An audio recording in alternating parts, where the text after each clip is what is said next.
Hello बच्चों, चलिए प्रश्न को देखते हैं। प्रश्न है हमारे पास, उस त्रिभुज का क्षेत्रफल ज्ञात कीजिए जिसकी दो भुजाएं निम्नलिखित हैं। हमें भुजाओं के सदिश दे रखे हैं। पहला सदिश है 3 i cap minus 4 j cap plus 2 k cap और दूसरी भुजा का सदिश दे रखा है i cap minus j cap plus 2 k cap. चलिए सर्वप्रथम हम प्रश्न के लिए मुख्य अवधारणा लिखते हैं।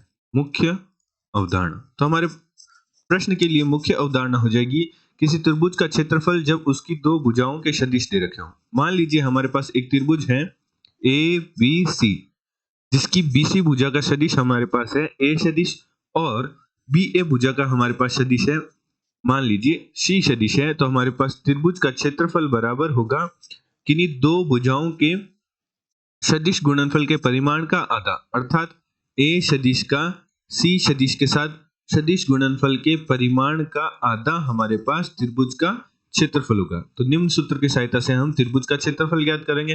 अतः प्रश्नानुसार प्रश्न में हमें प्रथम सदिश दे रखा है, उसे हम ए सदिश मान लेते हैं। त्रिभुज की भुजा का जो सदिश दे रखा है उसे हम ए सदिश मान लेते हैं, जो कि हमारे पास है 3 i cap minus 4 j cap plus 2 k cap. और दूसरे सदिश को हम बी सदिश नाम दे देते हैं या सी सदिश नाम दे देते हैं, जो कि हमारे पास है i cap minus j cap plus 2 k cap. चूंकि मुख्य अवधारणा में हमने देखा था कि हमें सदिश गुणनफल की आवश्यकता होगी, तो चलिए सर्वप्रथम हम a सदिश का c सदिश के साथ सदिश गुणनफल निकालते हैं। तो a सदिश का c सदिश के साथ सदिश गुणनफल बराबर होगा सारणिक i cap j cap k cap.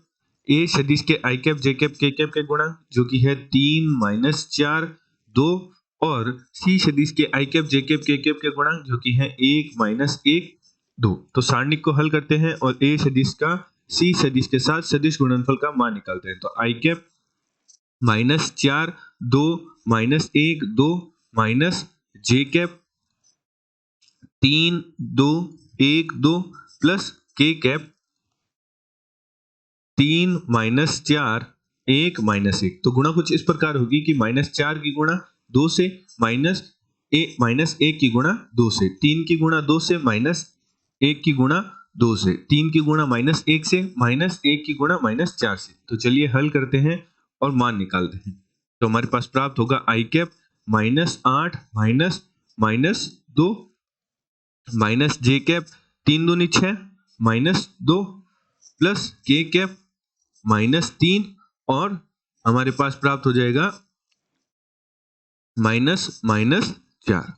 तो हमारे पास a सदिश का c सदिश के साथ सदिश गुणनफल का मान प्राप्त होगा, जो कि प्राप्त होगा प्लस 2 हो जाएगा तो minus 6 i cap minus 6 i cap 6 minus 2 तो 4 j कैप प्लस तो 4 और माइनस 3 तो हमारे पास बच जाएगा प्लस का k कैप।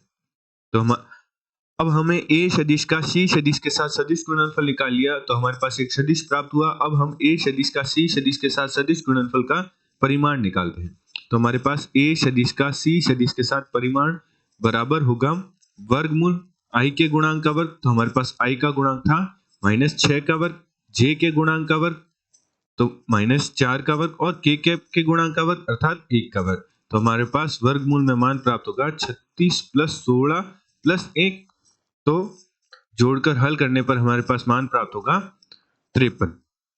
चूंकि हमने मुख्य उदाहरण में सूत्र देखा था कि क्षेत्रफल त्रिभुज का क्षेत्रफल बराबर होता है त्रिभुज की भुजाओं के सदिश गुणनफल के परिमाण का आधा, अर्थात 1/2 गुणा परिमाण a सदिश का c सदिश के साथ सदिश गुणनफल का परिमाण। तो हमने परिमाण का मान निकाल लिया, जो कि हमारे पास आया वर्गमूल 53/2। तो हमारे पास क्षेत्रफल प्राप्त हुआ वर्गमूल 53/2 वर्ग इकाई।